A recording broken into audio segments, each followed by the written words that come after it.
Welcome to another episode of On the History Trail. I'm your host and tour guide, Mark Nonestied. On today's episode, we are going to examine the history behind the moving image. First, we will explore magic lanterns, the forerunner of a slide projector. Through a series of lenses and illumination, lanterns projected glass slides onto a screen or wall. Developed in the 1600s, this equipment produced magical effects that stunned early audiences. By the 1800s, traveling showmen lugged projectors and glass slides around the country, entertaining the public with a vast array of slides. In our modern society, it is hard to imagine that in the days before movies, magic lanterns were big entertainment. Budding entrepreneurs could purchase through mail order catalogs outfits complete with a projector, glass slides, advertisement posters, and tickets. But this all began to change by the early 1900s, as motion pictures, moving images, took the country by storm, and the magic lantern slowly faded away. With the movie industry burgeoning, companies such as Biograph, Nicholas Powers, Pathé, the American Vitagraph, and the Edison Manufacturing Company contributed to the early motion picture projector technology. We're going to examine some of this equipment on a special visit to the historic Loews Cinema in Jersey City as we tour the projection room, which still utilizes movie projectors that date back to the 1920s. From magic lanterns to motion pictures. Sit back and relax and follow me as we travel on the History Trail.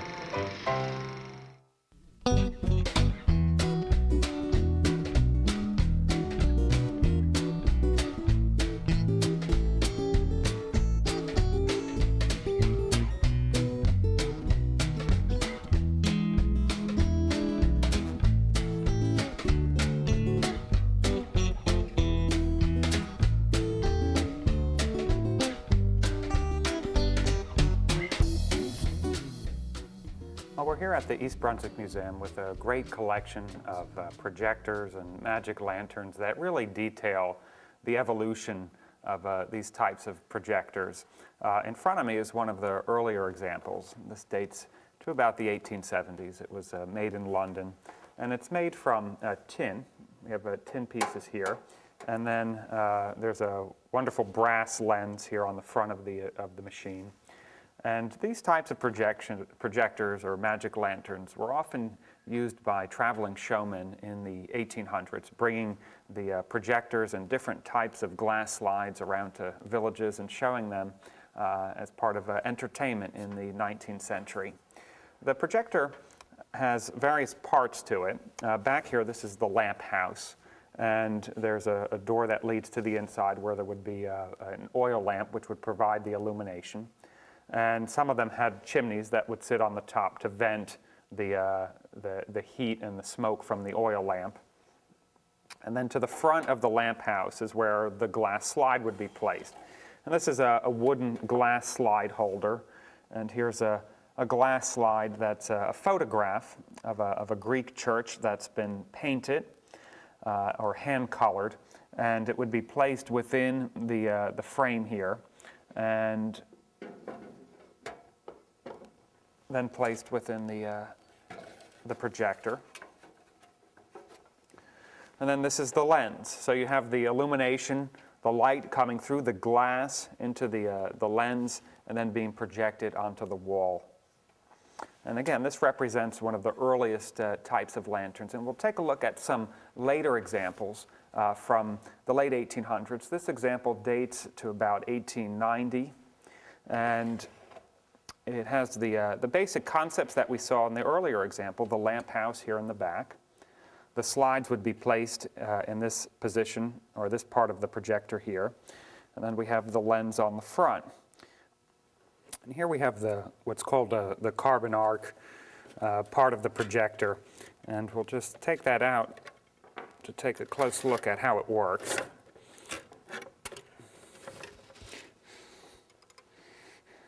In fact, what's kind of funny about this machine is we have the old mechanism of illumination right here, and then somebody at a later date, maybe in the 1920s, added this socket here and electrified it for an electric bulb.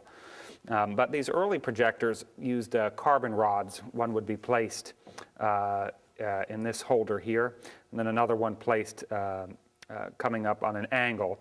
And they would run an electric current through it, and the space between the two carbon rods, the electric current would arc, and it would create a bright, brilliant white light.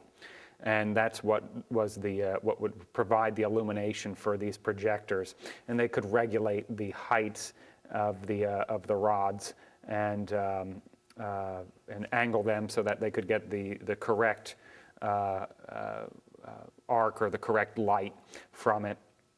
They gave off a tremendous amount of heat, and with many of these old projectors, the lamp houses, the paint on them is often burned off from the extreme heat that was produced from either the high wattage bulbs that they used or from these carbon arc rods.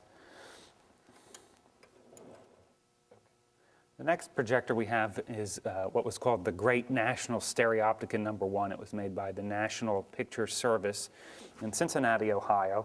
This machine dates from the early 1900s, and it has two features. One, you could show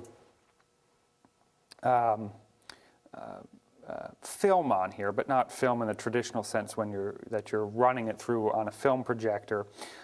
They would have a film strip in here where you could advance the frame in front of the projector and show the frame. Now, in order to do that effectively, they had a water gel right here where they would place water in here, and that would help give it less heat that was passing through to the film. Because if you left the film in front of here without this water gel, the heat being projected through here would literally burn up the celluloid film. So they needed to diffuse the heat, and they would place this water gel here. And then if you did not want to show the film cells, you could simply screw this out and then turn the whole mechanism over, and then it was set up to show magic lantern slides, and you would place the glass slides in between here in a carrier. This big projector that we have here, this was made by the Brenkert Light Projection Company in Detroit, Michigan, and it dates to about 1918. And the advantage of having two projectors on top like this enabled the projectionists to create what we call dissolving views, where they could show one view onto the screen and then lightly fade out that view and project the next view over it. And if you take a look at the projector, we have it on. The bottom projector is currently on, and by moving this lever on the side, the bottom light slowly fades out and the top light comes on. And then when the arm is moved all the way to the front, only the top projector is lit. And again, that creates a dissolving view on the screen. And they had a number of different ways of these transitions from one slide to the next. This projector used dissolving views, and on projector that we saw earlier, it has these two tin plates would look like large jaws, by moving this lever on the side here, it would slowly block the light and give a fade. It would make the slide look like it was fading out so that they can change it to the next slide. This is another early projector. It dates from the late 1890s into the early 1900s.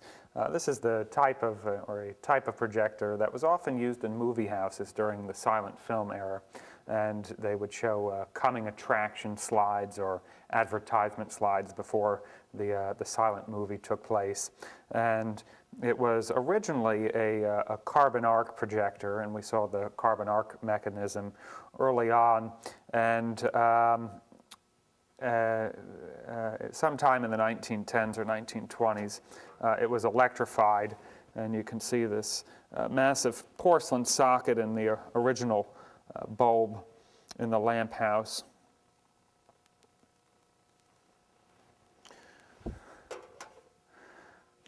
At the base of the stand, we have this, this electrician's nightmare with all these different wires here. But this particular piece, this is called a rheostat, and simply put, what this piece at the bottom did was help regulate the current when this was a carbon arc projector, so it would regulate the different voltage that was going up to the carbon rods. It was just another way of helping the projectionist control the current and the light coming from the lamp house. And it has this very ancient looking on and off switch. Projectionists, they were skilled people. This was a skilled job in order to make sure that they were properly loading the slides into these projectors and not projecting them upside down or backwards. And there were little aids on these slides to help guide the projectionist. And if you look at the top corner, there's a dot, and that dot was meant to show how the slide would be loaded into the slide carrier. The projectionist would grab it at the top here. The slide would face, or the dot would face them. They would load it in upside down into the carrier, and then load it in front of the lamp house and the lens.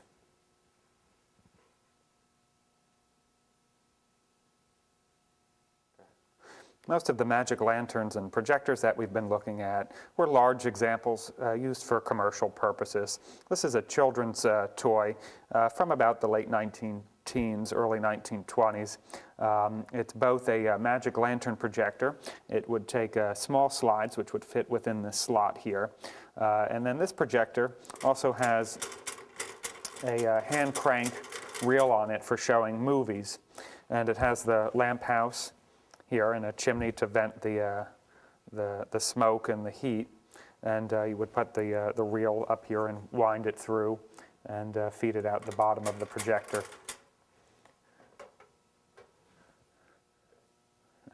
There was a whole variety of glass slides that went with these projectors. Some of them were meant to convey motion, such as this slide here. This is what's called a chromatrope. It's two discs that revolve that would give a kaleidoscope looking slide. Others are panoramic slides. These are very large glass slides that date from the late 1800s, and they were meant to be slowly moved through the projector to get the sense that you're panning through a landscape.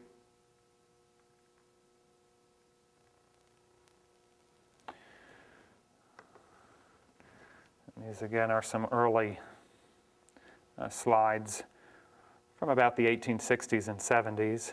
And again, this one was meant to convey motion. It's two plates of glass. We can see one plate on one side, and if we flip it around to the other side, we can see the other plate. And then by sliding the back plate, you can see this canal barge moving through the scene.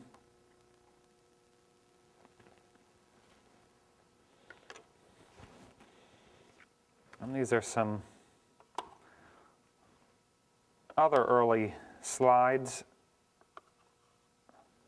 that date to about 1850, 1860. Some of them have children themes or comical themes.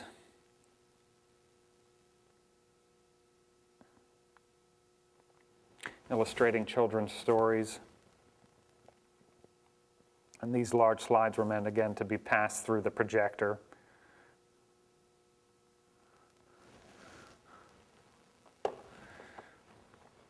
There were other slides, what were known as slip slides, and this was one of the most popular slides of the 19th century. It's called the rat catcher, and it shows a man sleeping in bed or snoring in bed, and the rat coming out and him eating the rat. And why don't we put one of these in the projector and we can see what this would have looked like projected onto the screen. This is the rat catcher slide projected onto a screen. The projectionist actually has to maneuver two plates of glass. One of the plates of glass controls his lower jaw, which you can see there. And the other plate of glass controls the rat, which we can see coming out there. And a professional projectionist could really get the crowd going on a scene like this, pretending that the man's snoring and having the rat sort of come out and and dance around his mouth, and then finally, in he goes. This is the chromatrope slide that we saw earlier projected onto the screen. It's 2 plates of glass that revolve around, and there's a little crank on the side that revolves.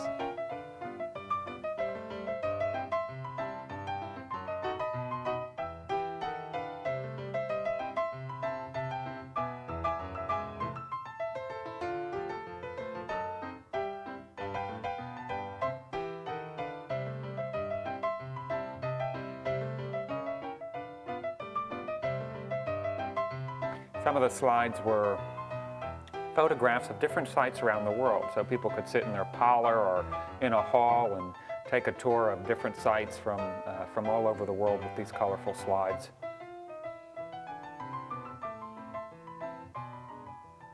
These are early coming attraction slides for silent films, and these were shown in early movie houses. And if you notice on the bottom, it says the word "here," so that the movie house owner could pencil in the name of their theater or the times that this particular movie was showing. And then this is another coming attraction slide for The Juggernaut, which was filmed in 1916. The star was Anita Stewart, and this movie was actually filmed in central New Jersey. Parts of it were filmed in Sayreville and in South River.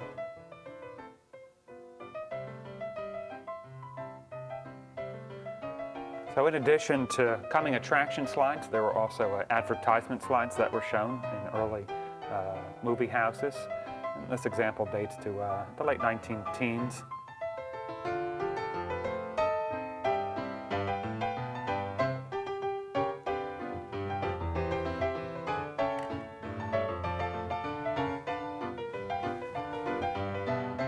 These are some slides from different slides around New Jersey. This one dates to about the 1910s, and it's a modern milking facility in Plainsboro. And this is a later glass slide. This is from 1936, and this is an American Airlines airplane at Newark Airport. Slides were educational as well. These next slides are from a series on the history of the United States. It shows the return of a Civil War soldier. The slides on the history of the United States stopped at World War I. And so this is a dog fight, an airplane fight during World War I. This slide depicts the sinking of the Lusitania in 1915, which almost brought America into World War I. This next slide is a rare memorial slide just after the sinking of the Titanic in 1912.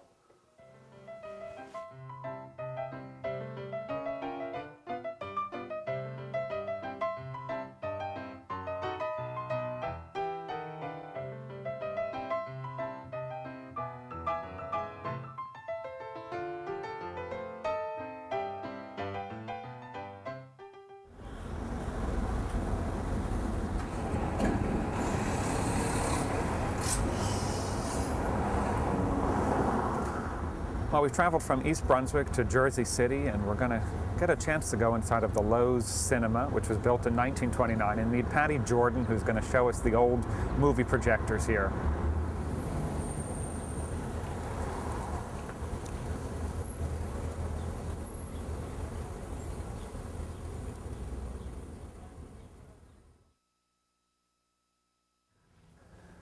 I'm on my way up to the top of the theater to the projection booth. Been climbing up. I lost count of how many staircases we've come up so far, but we're going to head up to the projection booth and meet Patty.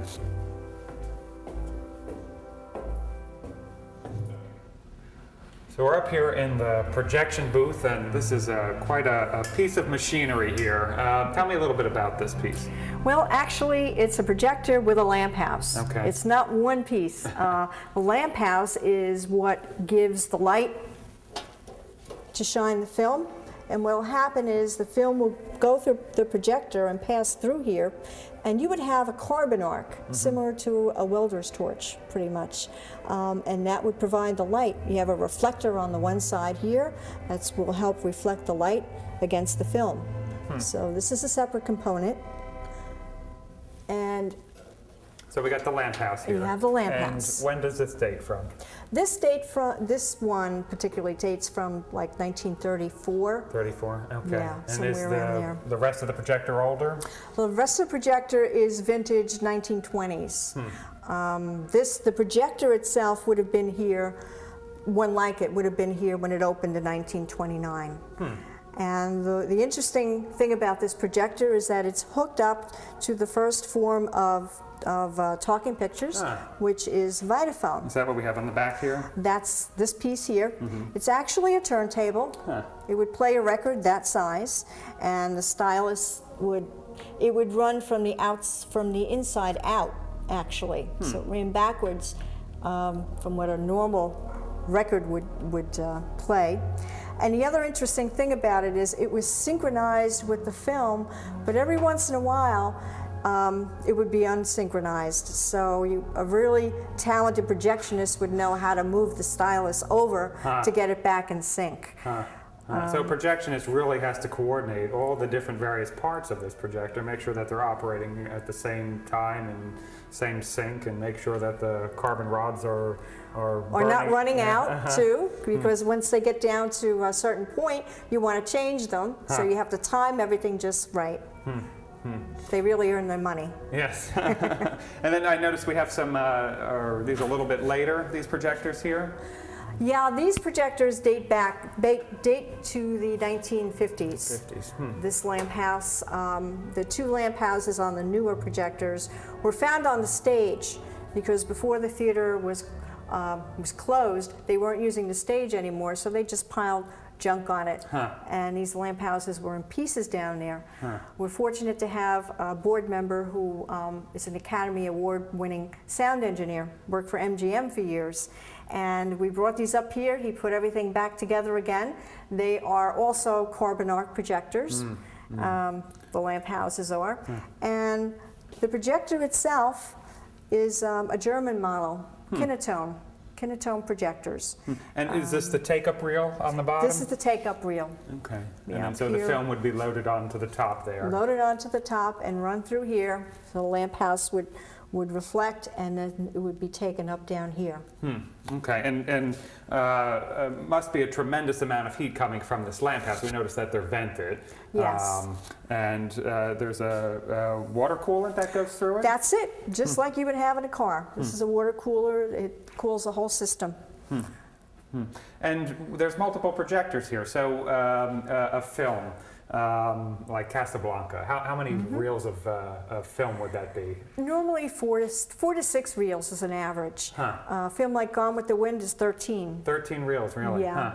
So the projectionist then has to be able to load up the other reel, and I mean, how do they know when to turn off one projector and get the other one going?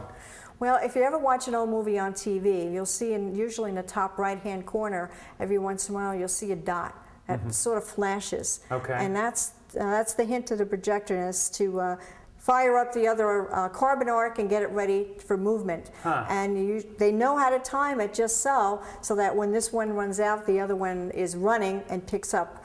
Every once in a while, though, you'll see a blank screen for a couple of seconds, and then the new one will go on. So there's literally a little dot that comes in, and that's their cue to start getting things coordinated with the other projector then, huh? Yeah. Yeah. Interesting. And so you have these 3 projectors, and I assume they all work. They're used for the movies. Well, these two are used for the movies. The Vitaphone projector is still under repair. Okay. But these two are used on a regular basis. And I've heard for black and white films that the carbon arc illumination, which they don't use anymore today, but the carbon arc illumination is really the best type of illumination for black and white film. It is, because black and white, there's so many variations of grays and different tones that the carbon arc is so bright. It's the brightest light you can get. It really brings out the striking differences in the tones. So it's like a brilliant white color then. Yes. That really gives the contrast with the film. Yeah. And there's another ancient piece of equipment sitting back here. Tell me a little bit about this piece. This, we have two of them. They're called Brennographs. Okay. And they were not used for the movies. They were used as special effects for the stage shows. Okay. And it's, I know we were talking earlier about the fact that they showed movies here, but they also had stage performances. So this would be a piece of equipment then for special effects on the stage, lighting techniques and so forth. yeah. It could simulate rain, rainbows and all kinds of effects for the backdrops. And and these are carbon arc too, right? Is that correct? Can we peek inside of this? Yeah, sure. So that's the carbon rod on the top, and I guess there's a piece other of it parts here. of the carbon rod here, and so the two would sit in there, and the arc between the two pieces would create the spark. Huh. Yeah. So these were sitting in the corner here. The place is so big that they didn't really need to throw them out. So we were fortunate that they kept them. Huh. Huh. And notice some other, I guess, effects that these projectors can create. Is that like a dissolving view or a Yep. way to transition to another scene or a lighting technique? Yeah, it's Yeah. interesting. Patty, thank you very much for the tour. And for more information, people can visit the website. What's the web address? It's lowsjersey.org. Great. Very nice and simple. Thank you.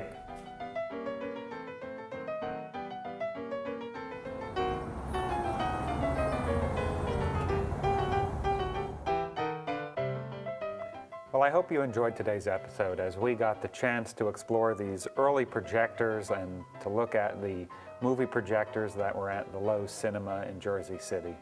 So join me again as we travel on the History Trail.